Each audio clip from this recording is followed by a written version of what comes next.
Matibay lang yung mga mag-ano dyan. Oh, hiking. Grabe.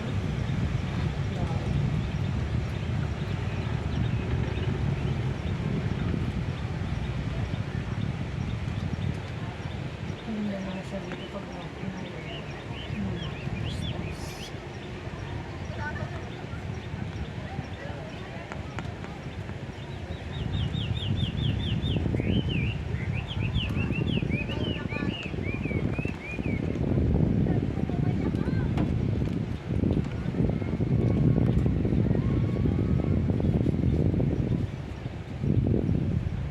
Dito sa amin po yun.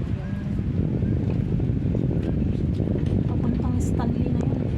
Deepwater Bay na yun. Oo, doon naman pupunta tayo sa Clearwater Bay. doon sa ano? Ang tawag yun sa kabila. Repulse Bay. Oo, Repulse Bay. Mas maganda doon. Sometimes naman mag-ano. Time kami na rin. Tsaka matingin po video lang tayo.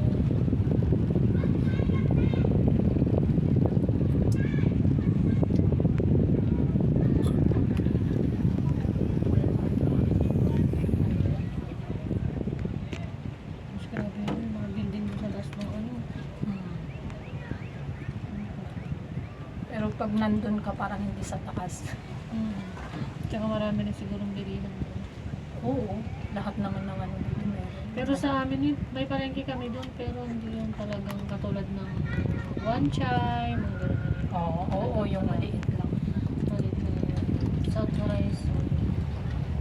Pero ang palengke nila doon, may aircon, tapos may mall naman Oo. kami. Pero malit na. Ganyan din yung palengke namin. Yung may maliit lang. Kunti lang din ang Tinda, tapos kamalitan. Hindi ang cost of living dito, sa Hong Kong. Oo. Pagkain lang yun, magkano na? Kamal ng isda dito, grabe ano, tsaka karne.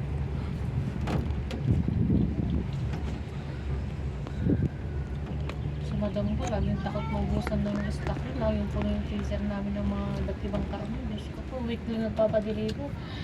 Problema mo kung saan nilalagay. Kastanak pa ni Amo. Nag-open ulit. Gusto hindi ko yun kaya.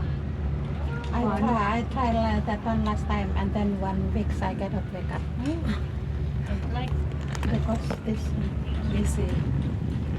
parang pinapahirapan mo sa sarili. Kaya nga, magkaroon ka pa ng sakit ng puso. Mga ganito lang gusto ko yung mga Ferris wheel na. Sana Ferris wheel kami din.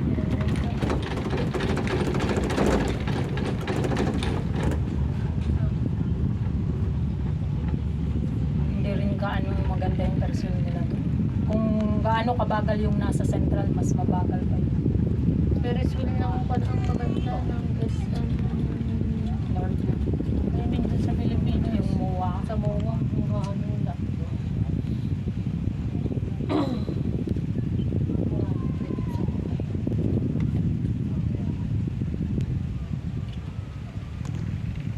Yung Ferris wheel sa atin, parang exciting ka kasi mabilis siya. Dito, just pang view. Hindi siya Ferris wheel na pang rides na. Pang view lang. Cable car ka na lang. Mm. Sa Ferris wheel. Parang ganito din yung Ferris wheel. Ganito. Bagal-bagal.